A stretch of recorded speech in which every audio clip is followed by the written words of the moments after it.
Welcome to YouTube channel Law and Communication Skills. Subscribe our channel, press bell icon for notification, like, comments and also share to other.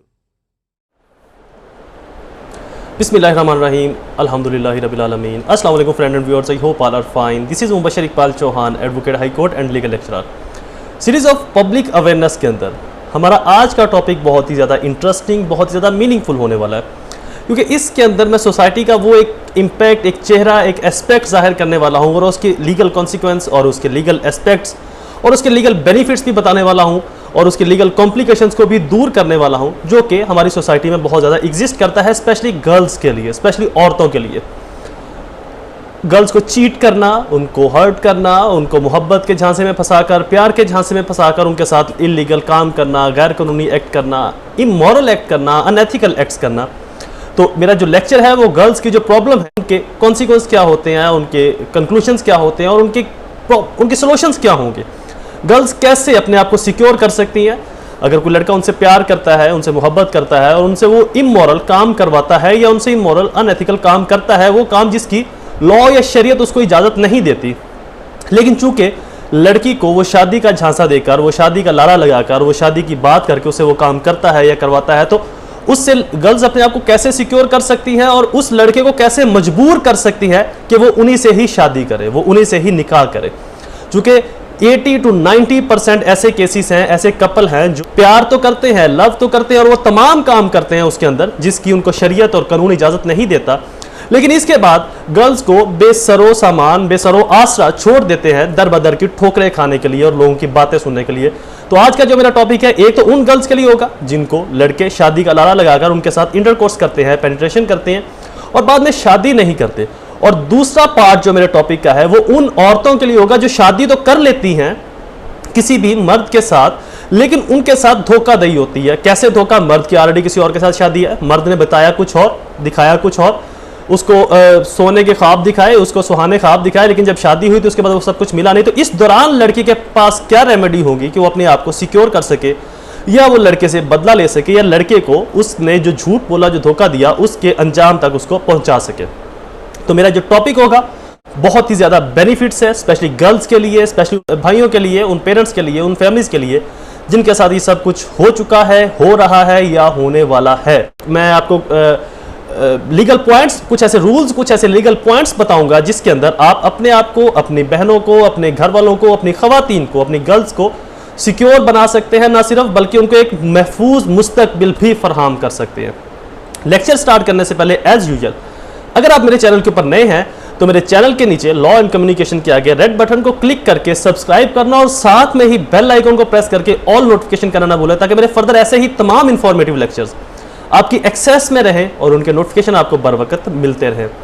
Secondly, मैं अपने lectures की जो fees है वो आपको बताता चलूँ। मेरे वो लेक्चर्स की फीस सभी के लिए होगी। मेरे एक लेक्चर्स की जो फीस है उसको पे करना ना भूलें, वो आपके लिए, माशरे के लिए बहुत ज़्यादा अहमियत की हामिल है। मेरी फीस कुछ यूँ है कि फर्स्ट स्टेप, 3 स्टेप के अंदर आपने मेरी फीस पे करनी है। फर्स्ट स्टेप कम से कम 10 रुपये आपने डोनेट करने हैं किसी भी मांगने वाले को, या वो नहीं मांग रहा, कोई बुजुर्ग है, रेडी वाला है, उससे कुछ सामान ले तो 10 रुपये आप उसको अजाफी दे दें, और ये 10 रुपये आप उसको बता कर ना दें, चोरी छुपे अपने पैसों के अंदर डाल दें ताकि उसके पास वो 10 रुपये पहुंच जाए। सेकंड स्टेप मेरी फी का, कम से कम 2 लोगों की आपने हेल्प करनी है। हेल्प जितनी आसानी से हो सके, किसी को सलाम कर दें, किसी के पास चंद मिनट बैठ जाएं, उसके दुख सुन लें, मेरी फीस के लिए ये काफ़ी है, चाहे चंद मिनट, चंद सेकंड।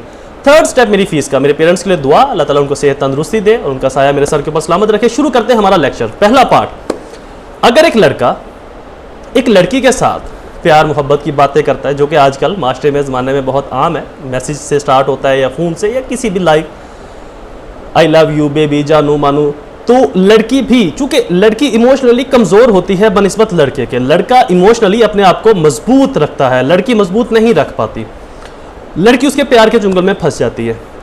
उसके बाद लड़का, तकरीबन 95% ऐसे केसेस है जहां पर लड़का गर्ल्स को ये कहकर पेनिट्रेशन की तरफ, इंटरकोर्स की तरफ लेकर आता है, सेक्सुअल फिजिकल रिलेशन कायम करने के लिए तरफ लेकर आता है, जहां पर वो लड़की को ये कहता है कि मैं ही तुमसे बेबी जानू शादी करूंगा और तुम्हारे से ही शादी करूंगा, तुम्हारे अलावा किसी और से शादी नहीं करूंगा। तो लड़की चूंकि इमोशनली कमजोर होती है, वीक होती है, उसके पास इतनी ज्यादा क्रिटिकल और एनालिटिकल एबिलिटी नहीं होती, इन फ्यूचर जज करने के लिए, तो वो लड़के की बातों को प्यार, मोहब्बत, इश्क और हीर रांझे के जो भी नाम दे सकते हैं दे लेते हैं। मेरी इन बातों से ये ना समझिएगा कि मैं इस चीज़ के खिलाफ हूँ, लेकिन मैं इस चीज़ की फेवर में भी नहीं हूँ। तो इसीलिए मैं अक्सर मेरी स्टूडियो के लोग हैं, मेरे दोस्त हैं, कैमरामैन, एडिटर्स, मेरे बाकी जो दोस्त हैं, मेरी चैनल की जो टीम है, मैं उनसे अक्सर ये डिस्कस करता हूँ कि मैं माशरे को बुराई से नहीं रोक सकता।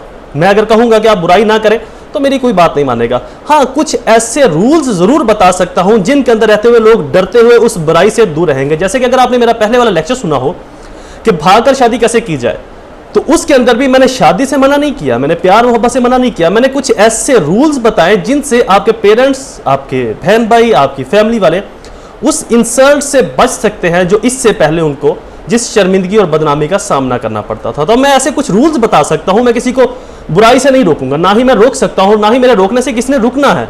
तो लिहाजा कुछ ऐसे रूल्स, कुछ ऐसे लीगल कॉन्सिक्वेंस, कुछ ऐसे लीगल एस्पेक्ट बता सकता हूं जिसको अपनाकर उस बुराई को हद्दुल इम्कान कम किया जा सकता है। अच्छा, लड़का लड़की को मजबूर करता है या वैसे ना भी मजबूर करे तो उसको ये लारा लगाता है कि मैं आपसे शादी करूंगा, आपके अलावा मैं किसी और से शादी नहीं करूंगा। लिहाजा लड़की उसके झांसे में आ जाती है और उसके साथ वो फिजिकल रिलेशन कायम करती है।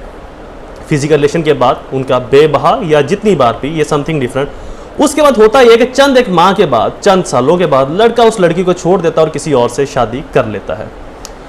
अब लड़की सवाए रोने के और कुछ भी नहीं करती, अपनी सहेलियों के सामने, अपनी फैमिली के सामने या जो उनके क्लोज रिलेशन उनके सामने रो लेती है, आंसू बहा लेती है और इनफ डेट, इससे ज़्यादा वो कुछ नहीं कर पाती। तो यहाँ पर लॉ उस लड़की को ये रेमेडी देता है, ये प्रोटेक्शन देता है कि वो लड़की अगर चाहे तो उस लड़के को मजबूर कर सकती है कि वो उससे शादी करे, चूंकि वो उसके साथ पेनिट्रेशन का अमल कर चुका है, वो उसके साथ फॉर्निकेशन कर चुका है, वो उसके साथ, उस लड़की के साथ इंटरकोर्स कर चुका है। चाहे यहां पर इंटरकोर्स विद कंसेंट ही क्यों ना हुआ हो, चाहे यहां पर इंटरकोर्स दोनों की रजामंदी से क्यों ना हो, इसके बावजूद लड़की उस लड़के के ऊपर ऐसा एक केस कर सकती है जिससे लड़का मजबूर होकर उसी से शादी करेगा। वो केस है 376 रेप का। अब मैं आपको रेप की एक डेफिनेशन बताता चलूं, जिसके बाद इसको आगे फर्दर प्रोसीड किया जाएगा। रेप की डेफिनेशन कुछ यूं है कि रेप की जिस डेफिनेशन के तहत, जिस सेक्शन के तहत लड़की इस केस को प्रोसीड करेगी, वो कुछ यह है कि 375 मेन सेक्शन और सब सेक्शन 4 ये कुछ यूं कहता है, जो इस लड़की को प्रोटेक्शन फराहम करता है। विद हर कंसेंट, किसी लड़की के साथ ऐसे फॉर्निकेशन करना, ऐसे इंटरकोर्स करना उसकी मर्जी के साथ, उसकी मर्जी के होने के बावजूद, यानी कि लड़की भी राजी है, वो अपनी मर्जी से करवा रही। रेप नहीं है। रेप की जनरल डेफिनेशन ये है कि लड़की की मर्जी के बगैर, या अगर लड़के के साथ हुआ उसकी मर्जी के बगैर। लेकिन यहां पर आप उसके साथ जो सेक्स करते हो, उसके साथ जो फॉर्निकेशन करते हो, इंटरकोर्स करते हो, उसके अंदर लड़की की मर्जी शामिल है। बट इससे आगे जो फर्दर मैं बोलने वाला हूं, जो लॉ कहता है, यहां पर लड़की लड़के को मजबूर करेगी in court, in different proceeding, कि वो उसी लड़की से शादी करे और लड़के के पास इसके अलावा दूसरी कोई ऑप्शन नहीं होगी। अगर शादी नहीं करेगा तो फिर 25 साल के लिए अंदर जाएगा, कम से कम 14 साल, और सजाए मौत भी हो सकती है। ये बात मैं आपको बताता चलूं। But when a man known that he is not married to her, जब वो शख्स जानता है कि वो लड़की उसके साथ, उसके निकाह में नहीं है, उसकी बीवी नहीं है, and that the consent is given because she believe, उस लड़की को यकीन है, that the man is other person to whom she is or believe himself to be married. तो जो इसकी इंटरप्रिटेशन है वो ये है कि धोखाधड़ी से किसी की कंसेंट लेना। तो ये सिर्फ इसी वर्डिंग के मुताबिक, जो इसका बेसिक ऑब्जेक्ट है, ये जो मैंने सब सेक्शन आपको 4 बताया, इसका जो बेसिक ऑब्जेक्ट है वो ये है कि सामने वाले इंसान को दिखाना कुछ और, बताना कुछ और, हुआ कुछ और किया कुछ और, यानी कि उसकी कंसेंट तो है, लेकिन उसकी कंसेंट धोखाधड़ी से ली गई है, उसकी कंसेंट फ्रॉड से ली गई है, उसकी कंसेंट जो है वो इस तरह से ली गई है जो इन फ्यूचर उसको फुलफिल नहीं करना। एक लड़की की कंसेंट ले ली उसके साथ इंटरकोर्स करने की कि मैं आपसे शादी करूंगा, लेकिन 1-2 साल के बाद वो लड़की को छोड़ देता है, उसे शादी नहीं करता, तो लड़की उस शख्स के खिलाफ, उस लड़के के खिलाफ, उस मर्द के खिलाफ रेप की प्रोसीडिंग लॉन्च करवा सकती है, उसके खिलाफ रेप का केस कर सकती है कि इस लड़के ने मेरे साथ मेरी कंसेंट इसलिए ली, मेरी कंसेंट इसने इसलिए ली कि मैं आपके साथ इंटरकोर्स करूंगा और इन फ्यूचर आपके साथ शादी भी करूंगा, लेकिन अब ये मेरे साथ शादी नहीं कर रहा, अब ये मेरे साथ निकाह नहीं कर रहा, तो लिहाजा मैंने अपनी कंसेंट इसलिए दी थी कि ये मेरे साथ निकाह करेगा, अब जो कि निकाह नहीं कर रहा तो इसने वो धोखा किया मेरे साथ, तो लड़का रेप की प्रोसीडिंग के अंदर फॉल करेगा, उसके ऊपर रेप की प्रोसीडिंग लॉन्च करवाई जा सकती है। अब रेप की प्रोसीडिंग लॉन्च करवाना पब्लिकली जरूरी नहीं, इन कैमरा प्रोसीडिंग भी रेप की प्रोसीडिंग हो सकती है ऐसे केसेस में जहां पर अगर लड़की चाहे। तो इस चीज का डर अपने दिल में ना रखें कि आप माशरे में बदनाम, जब तक आप किसी से डरते रहेंगे आपके साथ ऐसा ही होता रहेगा। एक दो इनिशिएटिव भी ले लिया किसी ने, एक दो भी, तो माशरे से सबसे पहले तो ये चीज ही खत्म हो जाएगी कि इसके बाद कभी कोई लड़का किसी लड़की के साथ इंटरकोर्स ये कहकर नहीं करेगा कि मैं आपसे ही शादी करूंगा या मैं इन फ्यूचर आपसे ही शादी करने वाला हूं और बाद में उसको छोड़ देगा, ऐसा कभी नहीं होगा। तो इनिशिएटिव लेना पड़ेगा आपको, बगैर इनिशिएटिव लिए आप माशरे में अपने आप को सिक्योर नहीं बना सकते। मेरा काम आपको अवेयरनेस देना है, मैं दे सकता हूं, अवेयरनेस के बाद उसका इनिशिएटिव लेना आपका काम है। अगर आप इनिशिएटिव नहीं लेंगे, आप घर में बैठे रहेंगे, तो मेरी अवेयरनेस भी बेकार। मोस्टली लोग कहते थे हमारे पास अवेयरनेस नहीं है, लेकिन अब मेरे चैनल के थ्रू किसी भी शख्स का ये गिला नहीं रहेगा कि हमारे पास अवेयरनेस नहीं है। हाँ, वो खुद से प्रोसीड ना करना चाहे तो उसकी मर्जी है, वो ना कर सके, लेकिन इनिशिएटिव आपको लेना पड़ेगा। जब तक आप इनिशिएटिव नहीं लोगे आपके साथ यही होता रहेगा। लोग आपको, लड़के आपको, मर्द आपको ये कहकर बहला फिसलाकर कि हम आपसे शादी करेंगे, आप उनके साथ इंटरकोर्स करोगे और बाद में आपको छोड़ देंगे, इसके अलावा आपका कोई फ्यूचर नहीं होगा। इनिशिएटिव लेंगे तो आपके राइट की वायलेशन जो है वो कम होगी, आपके राइट सिक्योर होंगे।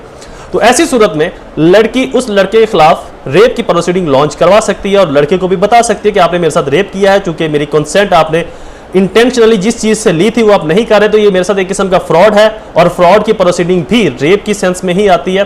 तो लिहाजा आपके खिलाफ रेप की प्रोसीडिंग मैं लॉन्च करवा रही हूं, अदरवाइज आप मुझसे शादी कर ले। तो लड़के के पास दूसरी ऑप्शन नहीं होगी। दूसरी ऑप्शन फिर उसके पास यही है, पनिशमेंट ऑफ रेप की है।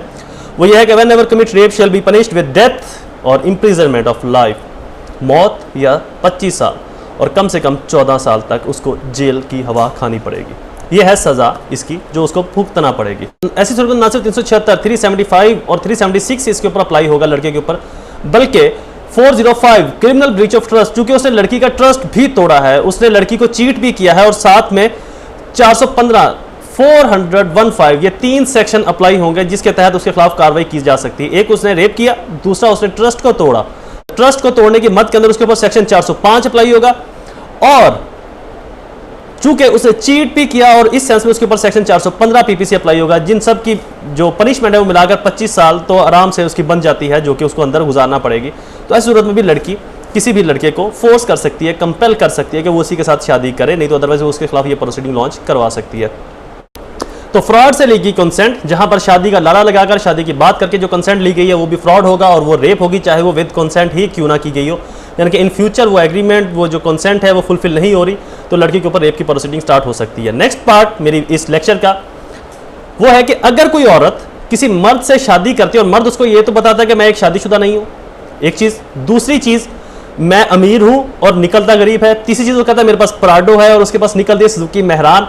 तो ऐसी सूरत में अगर लड़की को ऐसा झांसा देता है, झांसा देकर उसे शादी करता है, एक कि मैं शादीशुदा नहीं हूं, लेकिन शादी के बाद जब लड़की उसे शादी करती है तो पता चलता है कि उसकी तो ऑलरेडी एक बीवी थी, उसके तो बच्चे भी हैं। या वो कहता है कि मैं बहुत ही एक रिच फैमिली से बिलोंग करता हूं, एक ह्यूज फैमिली से बिलोंग करता हूं, एक बहुत बड़ा पॉलिटिशियन हूं, जिम्मेदार हूं, जागीरदार हूं, इंडस्ट्रियलिस्ट हूं, बहुत बड़ा बिजनेसमैन हूं। लेकिन जब वो लड़की उसके घर में जाती है तो जो घर उसका होता है वो तो आप लोग बेहतर जानते हैं। या कोई शख्स अगर ये कहे कि मेरे पास प्राडो V8 है, फॉर्च्यूनर है, या मेरे पास BMW की प्राडो है, या मेरे पास मर्सिडीज S4 है या ऑडी है, और जब उसके घर में जाती है लड़की शादी करवा के तो वो आगे से ले आता है मेहरान एक 1990 मॉडल की। तो ऐसी सूरत में अगर कोई शख्स औरत के साथ धोखाधड़ी करता है, यानी कि उसको बताता कुछ और है, शादी के बाद निकलता वो कुछ और है, तो ऐसी सूरत में वो औरत मर्द के ऊपर धोखाधड़ी की प्रोसीडिंग को लॉन्च करवा सकती है। और वो औरत अपने हस्बैंड के खिलाफ section 405 criminal breach of trust, section 415, 415, 415 cheating की प्रोसीडिंग लॉन्च करवा सकती है कि इसने मुझे चीट किया, मुझे धोखा दिया, मेरा ट्रस्ट को तोड़ा, बदनीति के साथ तोड़ा, इसकी नीयत बुरी थी, इसने मेरे साथ शादी की, बताया मुझे कुछ और लेकिन निकला ये कुछ और था, कुछ और लेकिन अब कुछ और है। तो इस सूरत में लड़की उसके खिलाफ क्रिमिनल ब्रीच ऑफ ट्रस्ट और क्रिमिनल चीटिंग और चीटिंग की कार्रवाई भी करवा सकती है, और जिसके तहत मर्द को सजा के साथ साथ जुर्माना भी होगा। सजा इसकी कुछ यूं है, क्रिमिनल ब्रीच ऑफ ट्रस्ट की सजा 7 साल तक बढ़ाई जा सकती है और चीटिंग की सजा 1 साल, और इन दोनों की सजाओं के साथ साथ जुर्माना भी हो सकता है और दोनों सजाएं इकट्ठी भी हो सकती हैं। तो लिहाजा ये मेरा मोस्ट इंपॉर्टेंट क्वेश्चन था जो बहुत बार हमसे पूछे गए, ये 2 क्वेश्चन। तो इनके ऊपर मैंने एक informative public series of public awareness के अंदर लेक्चर बना दिया। इनिशिएटिव लेना आपका काम है, अपने राइट्स को सिक्योर करना आपका काम है। आप अपने लिए नहीं उठेंगे तो कोई और नहीं उठेगा। मेरा काम आप तक अवेयरनेस देना है, आप तक लीगल कॉम्प्लिकेशंस को पहुंचाना है, उनको सॉल्व करना है लीगल कॉम्प्लिकेशंस को। वो मैं अपना काम कर रहा हूं। अपने लिए इनिशिएटिव आपको लेना है। जब तक आप इनिशिएटिव नहीं लेंगे, आप तब तक इसी जुल्म और तशद्दुद का और बर्बरियत का शिकार होते रहेंगे। लेक्चर का इख्तिताम करता हूं। दोबारा हाजिर होऊंगा पब्लिक सीरीज के एक नए लेक्चर्स के साथ, एक नई इंफॉर्मेशन के साथ। तब तक मुझे अपनी दुआ में जरूर याद रखिएगा। अल्लाह ताला आप सबका हामी नासिर हो। वस्सलाम।